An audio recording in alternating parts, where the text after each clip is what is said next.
and welcome to SPMIS Academy. Today we will analyze the Assam Tribune newspaper of 27th June 2020. Please note you can download the PDF version of today's newspaper analysis by clicking the link given in the comment section. You can download the PDF version of May 2020 magazine from our website spmisacademy.com. You can also log on to our online portal online.spmisacademy.com to access some of our freely available video lectures, and we request you all to join our WhatsApp group through the link given in the description section for more updated study materials. This is the list of the topics that we'll cover from today's newspaper. And the first article is taken from editorial segment. It is about Coronil medicine released by Patanjali that is said to be a cure of COVID-19. This topic is important from our syllabus paper 3 governance point of view, especially the subtopic health point of view, and the ideas discussed here can be utilized in writing an essay also. सबसे पहले इस article का background समझते हैं. As I said, this article talks about Coronil, a drugs that is claimed to be an effective drugs against coronavirus by Patanjali. Patanjali आप सब जानते हैं हरिद्वार बेस्ड एक आयुर्वेदा इंस्टीट्यूट है. लेकिन after proper investigation it was found that the clinical trial of the drugs on कोविड-19 patient was not conducted according to the set parameters. जिस तरह से क्लिनिकल ट्रायल्स किए गए हैं वो प्रॉपर स्टैंडर्ड मेथड्स को फॉलो करते हुए नहीं किए गए हैं, और इस कारण से ऐसा माना जा रहा है कि Coronil can not be claim to be a treatment against covid.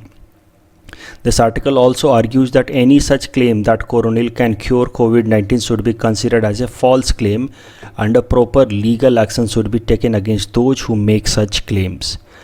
Or such kind of misleading claims can have negative impact on overall health of general public. अगर इस तरह के मार्केटिंग की जाएगी, इस तरह की एडवर्टीजमेंट की जाएगी कि कोरोना का इलाज निकल गया है, तो नेचुरली लोगों के मन से जो प्रिकॉशन है, जो एक कॉशियस अप्रोच है लोगों का टुवार्ड्स दिस कोविड-19 इन्फेक्शन, वो कम होगा. बट जब तक इसकी इफेक्टिवनेस प्रूव नहीं हो जाती है तब तक अगर लोग इसके अगेंस्ट इफ अपना कॉशियस अप्रोच ड्रॉप डाउन कर देते हैं then that will be very disastrous for overall public health. और इस आर्टिकल में फिर ये भी कहा गया है कि इस तरह की एक्टिविटी से बाकी सारी जो बोगस कंपनियां हैं जो फार्मास्यूटिकल फील्ड में काम कर रही हैं, they also might claim such cure. इस तरह के क्योर बहुत सारे क्वैक्स और फॉर्ज कंपनियां करते रहती हैं, और इस तरीके से जो पूरा का पूरा हमारा हेल्थ इंफ्रास्ट्रक्चर है, हेल्थ इकोसिस्टम है, that will come under stress, that will B threatened. तो लोगों को सही इन्फॉर्मेशन पहुंचना, इस दवाई का कितना इफ़ेक्टिवनेस है वो सब जानना लोगों के लिए बहुत ज़रूरी है, और इसके लिए प्रॉपर क्लिनिकल ट्रायल करना बहुत ज़रूरी है. जिस तरह से क्लिनिकल ट्रायल किया गया है कोरोनिल का, दैट इज़ नॉट सेटिस्फैक्ट्री. तो एक वजह साथ देखते हैं कि how the clinical trial was conducted of Coronil. देखो 45 patients with mild symptoms were taken as sample, and इन लोगों को फिर कोरोनिल दवाई दी गई. They were administered with this Coronil medicine. उसके अलावा अलग से 50 patients with mild symptoms, they were given medicine with placebo effect. तो टोटल 2 अलग अलग सैंपल लॉट बनाया गया पेशेंट्स का ऑफ कोविड-19, और दोनों ही लॉट में जो पेशेंट्स थे they were suffering with mild symptoms of Covid. जो 45 पेशेंट्स का लॉट था that was given Coronil medicine, जबकि ये जो 50 पेशेंट्स हैं इनको प्लेसिबो इफेक्ट वाली मेडिसिन दी गई. तो एक बार ज़रा समझते हैं that what is this placebo effect. Placebo effect, a beneficial effect produced by a placebo drugs or treatment which cannot be attributed to the properties of the medicine itself and must therefore be due to the patient's belief in the treatment. इसका सरल शब्दों में मतलब ये है कि बहुत बार देखो डॉक्टर हमें ऐसी दवाई देता है जिसका रियल सेंस में कोई इफ़ेक्ट नहीं होता हमारी बॉडी के ऊपर, लेकिन चूँकि हमें इतना ट्रस्ट होता है उस दवाई के अंदर कि चलो डॉक्टर साहब ने हमें दवाई दी है तो अब मैं इससे ठीक हो जाऊंगा, तो because of that expectations of benefit that now I will get cured, हमारी बॉडी के अंदर अपने आप ही एक स्पेशल तरह की केमिकल रिलीज होती है जिसको डोपामाइन कहते हैं, जिसको हैप्पी हार्मोन्स भी कहते हैं. तो हमें जब लगता है कि अब डॉक्टर साहब हमें दवाई दे रहे हैं जिससे मैं ठीक हो जाऊँगा, तो अपने आप वो हैप्पी हार्मोन्स रिलीज होते होते हैं और फिर हमारी जो भी बॉडी के प्रॉब्लम्स हैं बहुत हद तक रिलीफ हो जाते हैं। तो सरल शब्दों में प्लेसिबो इफ़ेक्ट वो इफ़ेक्ट है जिसमें दवाई का अपने आप में कुछ टेक्निकल असर नहीं होता है। It's just that we think कि अब मैं ठीक हो जाऊंगा और उसके कारण हम ठीक हो जाते हैं। तो इस कारण से भी कभी कभार कुछ दवाइयाँ दी जाती हैं and this is placebo effect. और हमारे इंडिया में कई सारे जो इस तरह के क्वैक्स हैं जिनको हम झोला छाप डॉक्टर्स भी कहते हैं, they mostly rely on this placebo effect.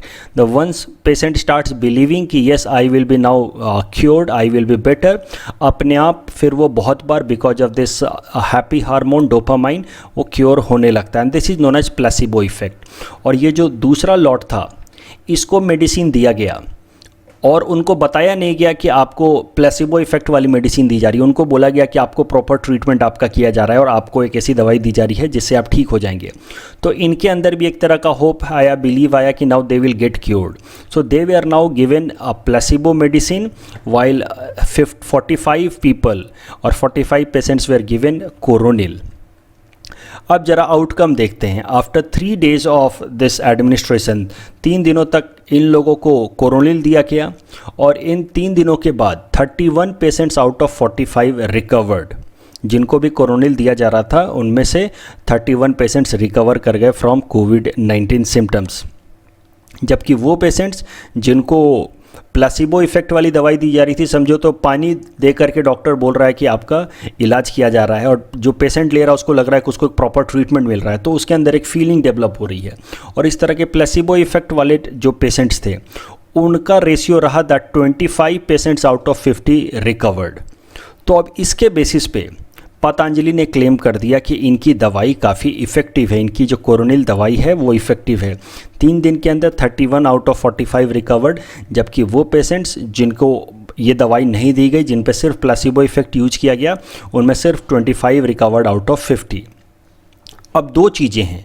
पहला कि ये जो डेटा सेट है, ये जो लॉट है पेशेंट्स का, ये काफ़ी कम है, ये सैंपल साइज़ काफ़ी छोटा है और इसके बेसिस पे कोई भी क्लेम नहीं किया जा सकता। This clinical trial has been conducted on a very small sample size and this can not be the basis, first thing. And second thing कि ये जो डेटा है ये कितना वेरीफाइड है, ये कितना ट्रूथफुल है, इसको भी अभी वेरीफाई करना बाकी है। इसको क्योंकि कहीं भी प्रॉपर तरीके से रजिस्टर नहीं किया गया है, क्योंकि कहीं भी प्रॉपर तरीके से इसको एडमिनिस्टर नहीं किया गया है। तो अब इसके बेसिस पे जब पतंजलि ने क्लेम कर दिया that Coronil is a cure against कोविड-19, पतंजलि ने तो इस प्रोडक्ट को लॉन्च भी कर दिया with a name Coronil and Swasari tablet, and they claimed that 100% COVID-19 patients will recover within 7 days। अब इसके ऊपर फिर आयुष मिनिस्ट्री ने एक्शंस लिए हैं। आयुष मिनिस्ट्री ने कुछ सवाल पूछे हैं from Patanjali. First, did Patanjali take approval for conducting clinical trial? Is there any solid evidence to prove that coronil is effective against COVID-19? And third, what are the compositions of coronil that will help in curing against कोविड-19? ये सारी चीज़ें इनको effective तरीके से पतंजलि को prove करना होगा in front of Ayush ministry, और जब तक ये इस बात को प्रूव नहीं कर पाते हैं तब तक AYUSH ministry has forbidden Patanjali from advertising this product as an effective drugs against कोविड-19। एक बार जरा हम समझ लेते हैं कि क्लिनिकल ट्रायल के लिए हमारे कंट्री में क्या प्रोसेस है। तो देखो, हमारे यहाँ पे एक इस तरह की गवर्नमेंट लॉन्च्ड वेबसाइट है, clinical trial registry India. This clinical trial registry India is a body under ICMR, Indian council of medical research. और अगर आपको कोई भी क्लिनिकल ट्रायल करना है तो आपको पहले यहाँ जाकर के इस वेबसाइट पे जाकर के आपको अप्रूवल लेना होता है। तो अब यहाँ पे पहला सवाल ये है कि क्या पतंजलि ने क्लिनिकल ट्रायल्स रजिस्ट्री इंडिया से जाकर के अप्रूवल लिया है या नहीं लिया है?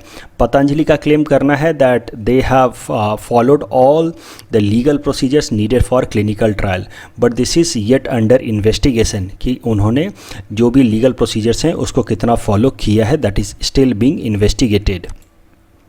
In the meanwhile, an FIR has been registered against Baba Ramdev and his associate Bal Krishna for misleading people in Jaipur, Rajasthan.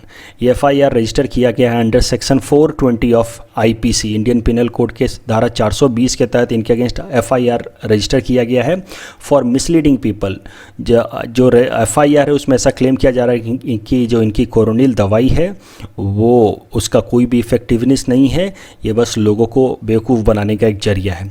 तो it is yet to be seen कि ये कोरोनिल कितना इफेक्टिव है। Once AYUSH ministry comes out with the final outcome, then it will be known कि कोरोनिल की effectiveness कितनी है। The next article is taken from international segment. It is about United Nations turning 75. And this topic is important from our syllabus paper 3 international relations point of view. It is also important from our syllabus paper 2 world history point of view, and it is also important for political science optional students, especially from the subtopic collective security point of view. सबसे पहले देखो, we will see the history of creation of United Nation. United Nation बना कैसे? तो आप सबको एक बात तो ज़रूर पता होगी that the predecessor of United nation was League of Nation. पहले लीग ऑफ नेशन बनाया गया after World War 1, but League of Nation failed.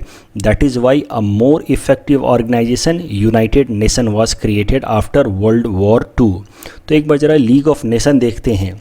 Right after World War I in 1918, the world countries realized the need of international organization that could maintain international peace and avoid war like World War I. तो World War I ही इतना ज़्यादा devastating था that world countries realized कि हमें एक international institution बनाने की ज़रूरत है। And this idea was mostly promoted by US President Woodrow Wilson कि एक इस तरह का international organization बनाते हैं जो फ्यूचर में इस तरह के मेजर वॉर को अवॉइड कर सके। और इस पर्पज से 1920 में एक इंटरनेशनल ऑर्गेनाइजेशन बनाया गया जिसका नाम था League of Nation. Originally it had 42 member countries, later the number increase till 58। But then, as I said, League of Nation failed. It could not ensure world peace as it was promised. और आप सबको पता है कि after World War 1 league of Nation बनाया गया, लेकिन उसके बावजूद भी उससे भी ज़्यादा वर्ल्ड वॉर 1 से भी ज़्यादा डेडली वॉर लड़ा गया फ्रॉम 1939 ऑनवर्ड्स टिल 1945, जिसको आप वर्ल्ड वॉर 2 नाम से जानते हैं। And League of Nation prove to be a completely toothless organisation and that was finally disbanded in 1946 and a new organisation was adopted across the world जिसको नाम रखा गया यूनाइटेड नेशन। तो एक बार ज़रा ब्रीफली देख लेते हैं the factors that were responsible behind failure of League of Nation. जो सबसे पहला फैक्टर है कि ये लीग ऑफ नेशन के मेंबर कंट्रीज ही बहुत कम थे, और खासकर जो मेजर कंट्रीज थे of the world they were not part of League of Nation. For example United States of America never joined League of Nation. उसके अलावा Soviet Union joined it late in 1932 but soon it was expelled out of League of Nation. And then Germany, Japan and Italy also withdrew from League of Nations। तो the point that I'm trying to make कि League of Nations के अंदर जो major countries of the world थे जैसे कि US या Soviet Union या जर्मनी, जापान, इटली, वो कभी इसका हिस्सा बने ही नहीं। अगर बने भी तो बहुत कम टाइम में वो पुल आउट कर गए। And that is why league of Nation remained to be an ineffective organisation. Second factor, League of nation had no troops of its own. इसके पास अपनी कोई आर्मी ही नहीं थी, कोई स्टैंडिंग आर्मी नहीं थी, तो इस कारण से it remained completely dependent on its member countries for support as far as armed forces were concern and that is why it remained ineffective in avoiding any conflicts across the world. आज आपको पता है कि United nation के पास एक piece keeping force है, भले ही वो बाकी मेंबर कंट्रीज कंट्रीब्यूट करते हैं, but united nation always have some standing force known as united nation peace keeping force. लेकिन इस तरह का कोई भी peace keeping force league of nation के पास नहीं था।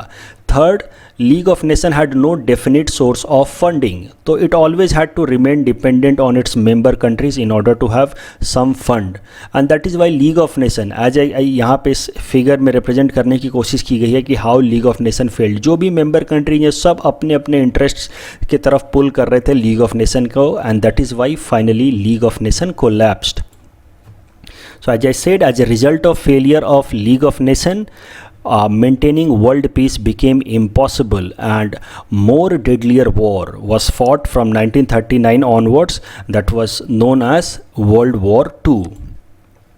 As I said, World War II was much more deadly as compared to World War I, and about 1.5 crore soldiers died in World War II, and more than 9 crore people were wounded or injured.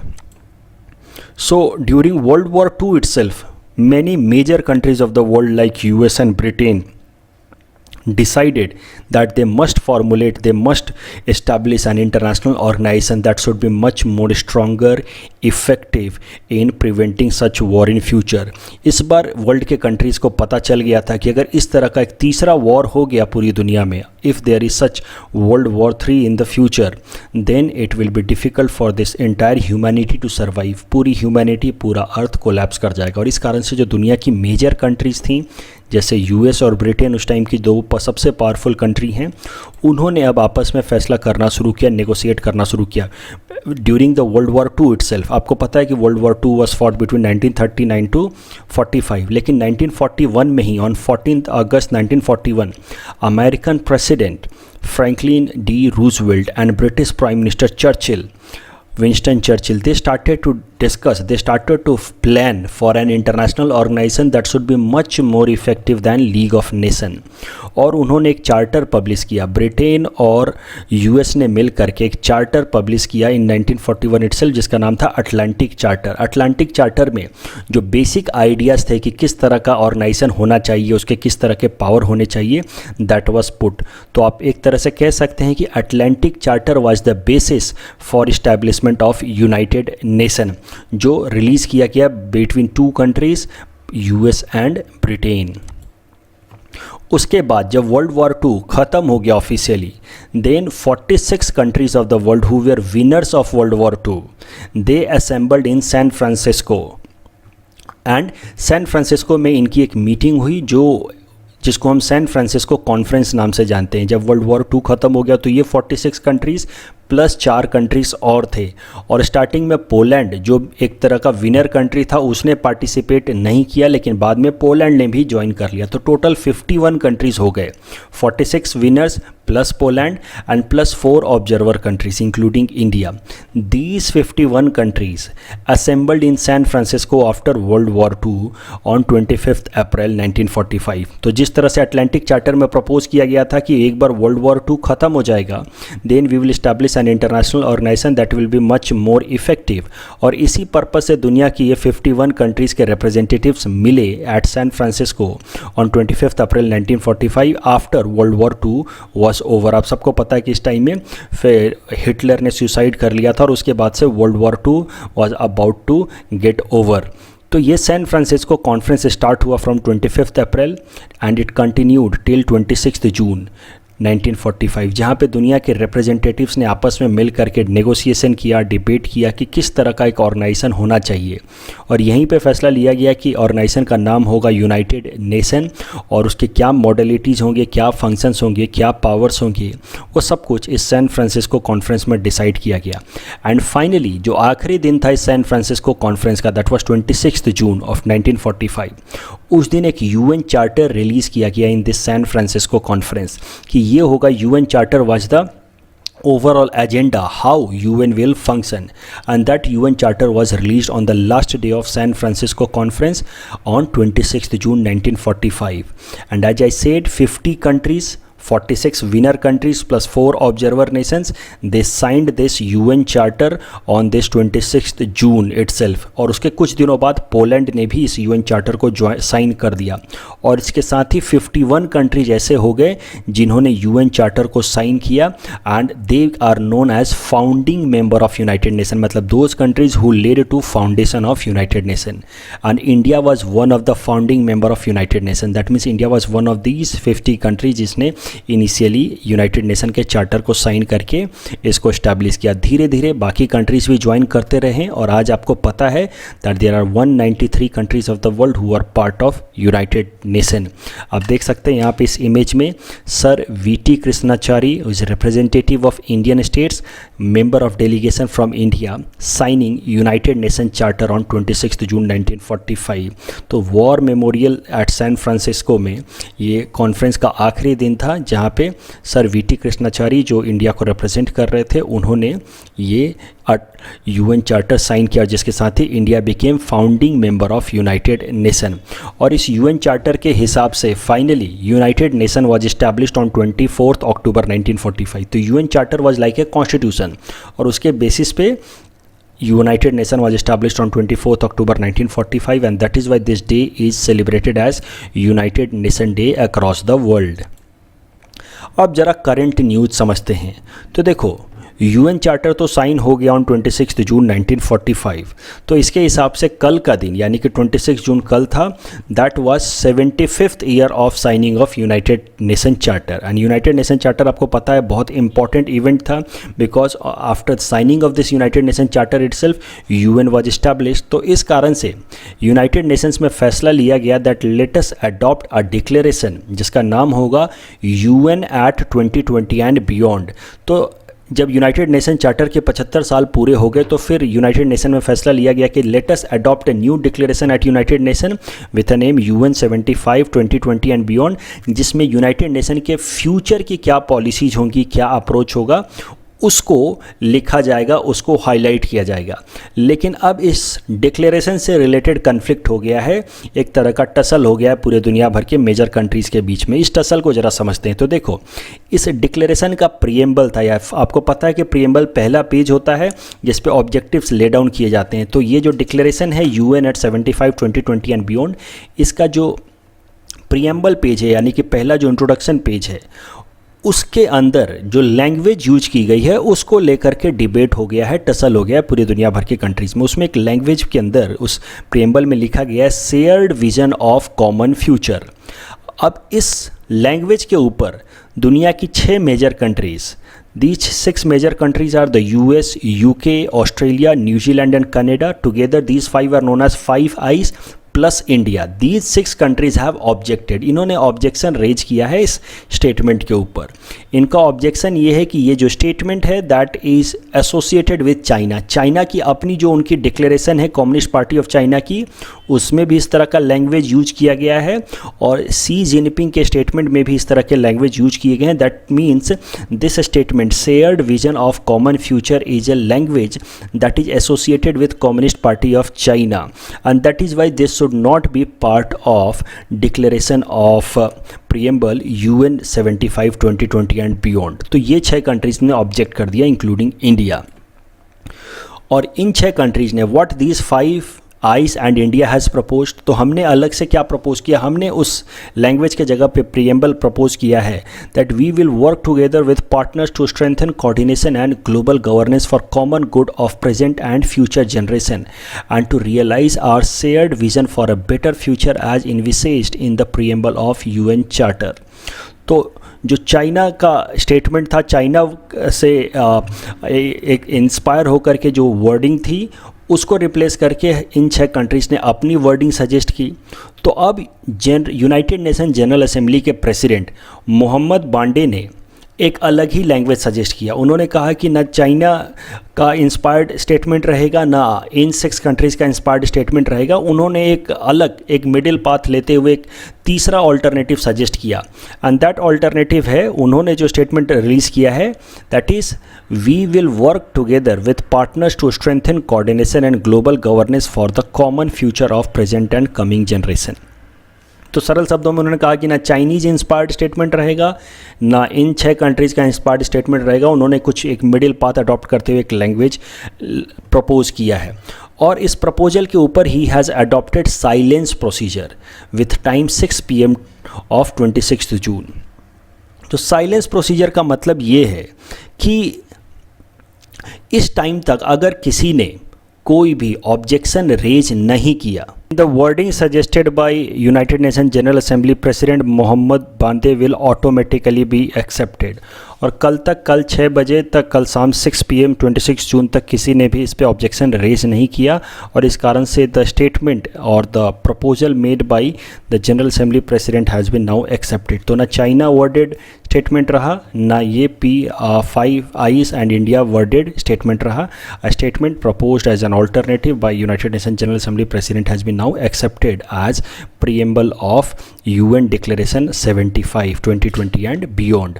अब इससे related prelims में देखो किस तरह का सवाल आ सकता है, और सीधा सीधा इस तरह का सवाल पूछ सकते हैं।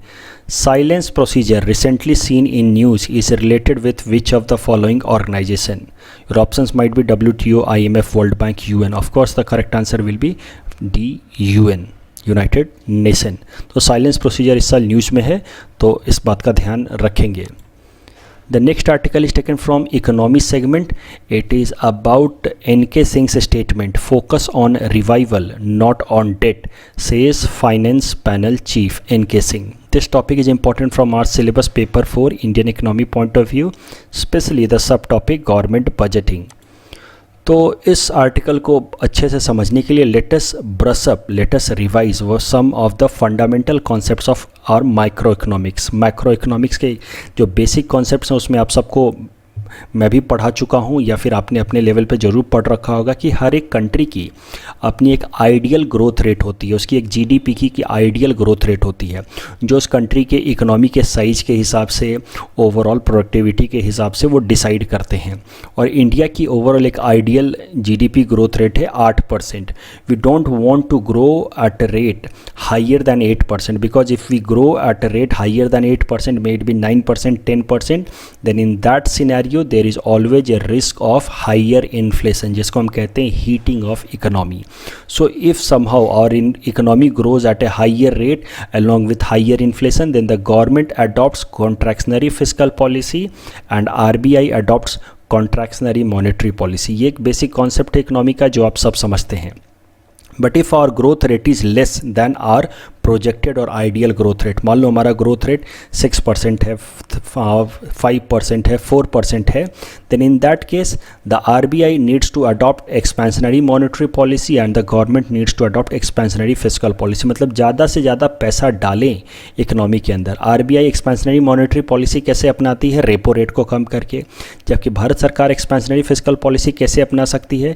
ज़्यादा से ज़्यादा लोन ले करके इंडियन इकोनॉमी के अंदर अलग अलग वेलफेयर स्कीम चलाए, जैसे PM किसान, जनधन योजना, आत्मनिर्भर अभियान, इस तरह के स्कीम्स चला करके भारत सरकार एक्सपेंशनरी फिस्कल पॉलिसी ले आ सकती है। और इस एक्सपेंशनरी फिस्कल पॉलिसी से ग्रोथ आता है। जब सरकारें ज़्यादा पैसा डालेंगी, RBI ज़्यादा पैसा डालेगी, तो अपने आप उस पैसे को का इस्तेमाल करके लोग ज़्यादा से ज़्यादा बिजनेस एक्टिविटीज़ में इन्वॉल्व होंगे, and that will lead to growth of Indian economy. So this is the approach, this is basic concept of macro economics जो आप सब जानते हैं। अब करंट सिनेरियो हमारा कैसा है? We are not in this zone also. As per expectations, as per projections by standard organizations or global organizations like S&P or IMF, Indian economy will shrink, forget about growth। हमारी economy contract होगी by -5%। तो इस साल हमारा growth होगा ही नहीं। In 2020-21 we will contract by a rate of 5%। तो अब ऐसे हालात में हमें it is a needed, it's need of the hour to adopt expansionary monetary as well as fiscal policy। और RBI ने तो कई सारे expansionary monetary policies अपना लिए। रेपो रेट को काफ़ी हद तक घटा दिया है, RBI ने अपने रिजर्व फंड का इस्तेमाल कर लिया है। तो अब भारत सरकार को expansionary fiscal policy लेने की ज़रूरत है, ताकि ये स्टेज में ये एक एक्स्ट्राऑर्डिनरी टाइम है, बिकॉज ऑफ कोविड-19 लॉकडाउन हमारी इकोनॉमी इस साल कॉन्ट्रैक्ट होने वाली है टू एन एक्सटेंट ऑफ 5%। तो ये एक एक्स्ट्राऑर्डिनरी सिचुएशन है, and we are stuck in this situation। और ऐसे टाइम में the government of India needs to revive the economy, और उसके लिए massive expansionary fiscal policy अपनाने की ज़रूरत है। और एक्सपेंशनरी फिस्कल पॉलिसी का मतलब यह है कि भारत सरकार को बहुत ज़्यादा पैसा डालने की ज़रूरत है इकोनॉमी के अंदर, लोगों के हाथ में पैसा देने की ज़रूरत है, चाहे वो लोन के फॉर्म में हो या कैश इंसेंटिव के फॉर्म में हो, लेकिन भारत डायरेक्ट बेनिफिट ट्रांसफ़र के फॉर्म में हो, लेकिन भारत सरकार को लोगों के हाथ में पैसा देना चाहिए, ताकि लोग उस पैसे का इस्तेमाल करके ज़्यादा से ज़्यादा बिजनेस एक्टिविटीज़ करें, ग्रोथ करें। लोग उस पैसे का इस्तेमाल करके ज़्यादा से ज़्यादा कंजम्पशन करें। जब कंजम्पशन होगी तो अपने आप डिमांड होगी और इकोनॉमी बूस्ट होगी। लेकिन प्रॉब्लम ये है कि अगर भारत सरकार को बहुत ज़्यादा मैसिव इन्वेस्टमेंट करना है, भारत सरकार को बहुत ज़्यादा मैसिव एक्सपेंशनरी फिस्कल पॉलिसी अपनाना है, तो इसके लिए भारत सरकार को बहुत ज़्यादा बोरोइंग भी करना होगा, क्योंकि भारत सरकार के पास पैसे तो बोरोइंग से ही आएंगे। और जब भारत सरकार मैसिव लेवल पे बोरोइंग करेगी, then that will automatically lead to excessive rise in overall debt of Government of India. हमारी इस साल की फिस्कल डेफिसिट बहुत ऊपर चली जाएगी and overall debt to GDP ratio will rise sharply. That is another issue. So that is a tightrope on which government of India has to walk. एक तरफ तो हमारा डेट टू जीडीपी रेशियो भी बचाना है, उसको बहुत ज़्यादा ऊपर नहीं होने देना है, क्योंकि more debt that means you have to pay more interest on that. और दूसरे तरफ हमारी शॉर्ट टर्म इकोनॉमी इतनी बुरी तरह से कोलैप्स हो रही है, उसको रिवाइव भी करना और उसके लिए पैसा भी डालना है और उसके लिए फिर हमें लोन भी चाहिए। अब इस कॉन्टेक्स्ट में एनके सिंह ने सजेस्ट किया है कि भारत सरकार को अभी फोकस करना चाहिए on fiscal consolidation rather than on public debt. एक बार के लिए what he has suggested that the government of India should forget कि हमारा डेट कितना हो रहा है, हमारे ऊपर लोन कितना हो रहा है, हमारा फिस्कल डेफिसिट कितना हो रहा है। For the time being the government of India should focus only on revival of the economy. और एनके सिंह, जैसा कि आप सब जानते हैं, chairman of 15th finance commission. At the same time he also chaired FRBM panel constituted इन 2016। और ये जो दूसरा पैनल है that is very important in this present context. ये जो FRBM पैनल जो 2016 में बनाया गया था भारत सरकार द्वारा, उसका मेन ऑब्जेक्टिव ये था कि कैसे FRBM एक्ट को रिवाइज किया जाए, कैसे उसको ज़्यादा इफेक्टिव बनाया जाए। और उसमें उसके चेयरमैन थे एनके सिंह। और एनके सिंह ने उस टाइम में सजेस्ट किया था कि भारत सरकार को अपनी डेट टू जीडीपी रेशियो घटानी चाहिए। Overall debt to GDP ratio हमें भारत सरकार को, सेंट्रल गवर्नमेंट को ले आना चाहिए टिल 40%। अभी आप देख सकते हैं ये सेंट्रल गवर्नमेंट का डेट टू जीडीपी रेशियो, मतलब ओवरऑल भारत सरकार के ऊपर जितना लोन है और ओवरऑल जितना इंडिया की इकोनॉमी की जीडीपी साइज है, उसका रेशियो लगभग आप देख सकते हैं 50 to 60 के रेंज में चल रहा है। और एनके सिंह ने सजेस्ट किया था जब उनको FRBM एक्ट रिवाइज करने का पैनल बनाया गया, FRBM एक्ट को रिवाइज करने के लिए जो पैनल बनाया गया था उसका हेड बनाया गया था एनके सिंह को। उसमें एनके सिंह ने सजेस्ट किया था कि भारत सरकार को overall debt to GDP ratio जो ये करंट लेवल है 50 से 55% का, उसको घटा करके 40% कर देना चाहिए। यानी कि भारत सरकार को बोरोइंग कम करनी चाहिए और ओवरऑल हर साल अपनी फिस्कल डेफिसिट कम रखनी चाहिए।